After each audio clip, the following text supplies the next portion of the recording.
Recursive function দিয়ে কোনো সংখ্যার ফ্যাক্টোরিয়াল ভ্যালু বের করাটা আজকে আমি দেখাবো। তো সবার প্রথমে আমি একটি ফাংশন নিব, ফ্যাক্টোরিয়াল নামে আমি একটা ফাংশন নিচ্ছি, ইউজার ডিফাইন্ড ফাংশন। সো সেই জন্য ডিফ ফ্যাক্টোরিয়াল, আমি যে প্যারামিটার নিয়ে কাজ করব তার নাম দিচ্ছি নাম। এটা একটা ভ্যারিয়েবল। আচ্ছা, এটা হবে আমাদের সেই ইউজার ডিফাইন্ড ফ্যাক্টোরিয়াল ফাংশন। এটা বেসিক্যালি এখানে রিকার্সিভ ফাংশন হিসেবে আমরা ইউজ করব। রিকার্সিভ ফাংশন হচ্ছে যে ফাংশন নিজে নিজেকে কল করতে পারে তাকে রিকার্সিভ ফাংশন বলা হয়। আচ্ছা, তো এই ইউজার ডিফাইন্ড ফাংশনের ভিতরে আমি কিছু কন্ডিশন দিব। সবার প্রথমে আমি চেক করব যদি নাম্বারটা 1 হয় তাহলে সিম্পলি আমি এটাই রিটার্ন করে দেব, এই 1ই রিটার্ন করে দেব। আর যদি তা না হয় এলস, তাহলে আমি যেটা রিটার্ন করব সেটা হচ্ছে নাম্বার ইনটু, এখানে আমি রিকার্শনটা ইউজ করব, নাম্বার ইনটু এই ফ্যাক্টোরিয়াল ফাংশনটাকে আবার কল করব এবং এর মধ্যে নাম্বার -1। যেমন আমরা যদি ম্যানুয়ালি ট্রেসিং করতে চাই তাহলে 5-এর ফ্যাক্টোরিয়াল হবে 5 ইন্টু 4 ইন্টু 3 ইন্টু 2 ইন্টু 1, এভাবে। 4-এর ফ্যাক্টোরিয়াল হবে 4 ইন্টু 3 ইন্টু 2 ইন্টু 1, এইভাবে। আমাদের রিকার্সিভ ফাংশনের কাজ এখানেই শেষ। এবার আমি মেইন কোডে চলে যাব। আমি একটা ভ্যারিয়েবল নিচ্ছি নাম দিয়ে। এই ভ্যারিয়েবলটার ডেটা টাইপ হবে ইন্টিজার এবং ভ্যালুটা আমি নেব ইউজারের কাছ থেকে ইনপুট হিসেবে। আমি এখানে একটা মেসেজ দিচ্ছি আমার সুবিধার্থে, এন্টার নাম্বার। তো এরপরেই আমি সিম্পলি কিছু কন্ডিশন চেক করব। প্রথমত, ইউজার যে সংখ্যাটা আমাকে দিবে সেটা যদি 0-র চেয়ে ছোট হয়, আই মিন নেগেটিভ ভ্যালু হয়, নেগেটিভ ইন্টিজার হয়, তাহলে আমি একটা মেসেজ প্রিন্ট করব যে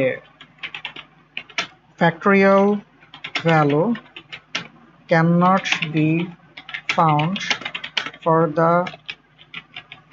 নেগেটিভ নাম্বারস, কারণ নেগেটিভ সংখ্যার ফ্যাক্টোরিয়াল ভ্যালু হয় না। আচ্ছা, যদি নাম্বারটা নেগেটিভ হয় তাহলে আমি সিম্পলি মেসেজটা প্রিন্ট করে দিব এলস ইফ, যেটাকে আমরা পাইথনের ভাষায় বলি এলিফ। এখানে আরেকটা কন্ডিশন হবে। তো এখানে আমি কন্ডিশনটা দিচ্ছি নাম্বারটা যদি 0 হয়, ডিরেক্ট 0 হয়, তাহলে আমি প্রিন্ট করে দিব ফ্যাক্টোরিয়াল অফ 0 ইজ 1, কারণ 0 এর ফ্যাক্টোরিয়াল ভ্যালু হচ্ছে 1। আর যদি ওপরের কোনোটাই না হয় তাহলে আমি আমার উপরের এই রিকার্সিভ ফাংশনটা ইউজ করব। তার জন্য আমি এলসের ভিতর লিখে দিব প্রিন্ট করছি। তো আমি লিখে দেই ফ্যাক্টোরিয়াল অফ,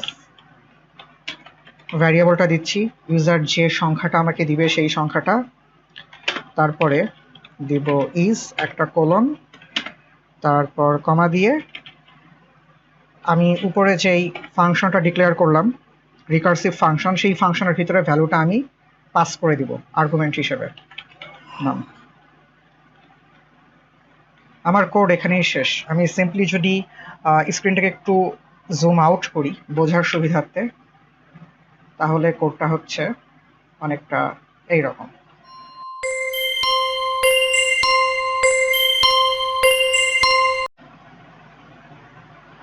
আমি একটা ইউজার ডিফাইন্ড ফাংশন নিচ্ছি। এই ফাংশনটা রিকার্সিভ ফাংশন কেন? যেই ফাংশন নিজে নিজেকে কল করতে পারে বা করে তাকে রিকার্সিভ ফাংশন বলা হয়। এই ফ্যাক্টোরিয়াল ফাংশনের ভিতরেই আবার আমি এই ফ্যাক্টোরিয়াল ফাংশনকেই কল করেছি, যার কারণে এই ফ্যাক্টোরিয়াল ফাংশনটা এখানে রিকার্সিভ ফাংশন হিসেবে কাজ করছে। এই ফাংশনটা আমি ইউজ করছি ফ্যাক্টোরিয়াল ভ্যালুটা বের করার জন্য। এখানে আমি ইউজারের কাছ থেকে একটা সংখ্যা নিচ্ছি, ইন্টিজার হবে ডেটা টাইপটা। সংখ্যাটা যদি 0-র চেয়ে ছোটো হয়, আই মিন ডিরেক্টলি যদি নেগেটিভ হয়, তাহলে আমি সিম্পলি এই মেসেজটা প্রিন্ট করে দিচ্ছি, কারণ নেগেটিভ নাম্বারের ফ্যাক্টোরিয়াল ভ্যালু হয় না।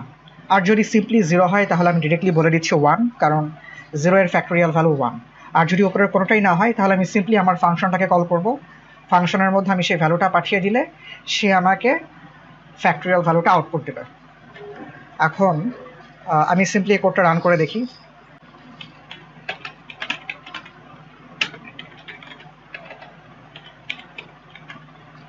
আচ্ছা, আমি যদি নাম্বার দিই 4, ফ্যাক্টোরিয়াল আসছে 24।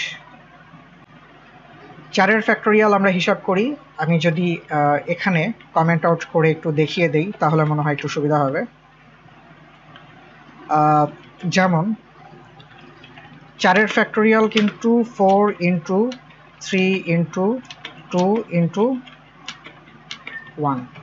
একইভাবে আমি যদি 5-এর ফ্যাক্টোরিয়াল বের করতে যাই তাহলে 5-এর ফ্যাক্টোরিয়াল আসলে 5 ইন্টু 4 ইন্টু 3 ইন্টু 2 ইন্টু 1। এটা যদি আমি ম্যানুয়ালি হিসাব করি তাহলে কত আসছে? 4 5 20, 3 20 60, 60 দুগুণে 120, এটা 120 ইন্টু 1 120। 5-এর ফ্যাক্টোরিয়াল হওয়ার কথা 120। চেক করে দেখি। আবার আমি যদি এটা রান করি, এন্টার নাম্বার, আমি এখানে 5 দিব ডিরেক্টলি। 5 দিয়ে এন্টার দেওয়া মাত্র আমার ফ্যাক্টোরিয়াল ভ্যালু 120। ঠিকঠাক মতো এই কাজ করছে। So thank you guys, see you in the next video. আর আমি আমার এই কোডের সোর্স কোডের লিঙ্ক ডেসক্রিপশন বক্সে দিয়ে দিব।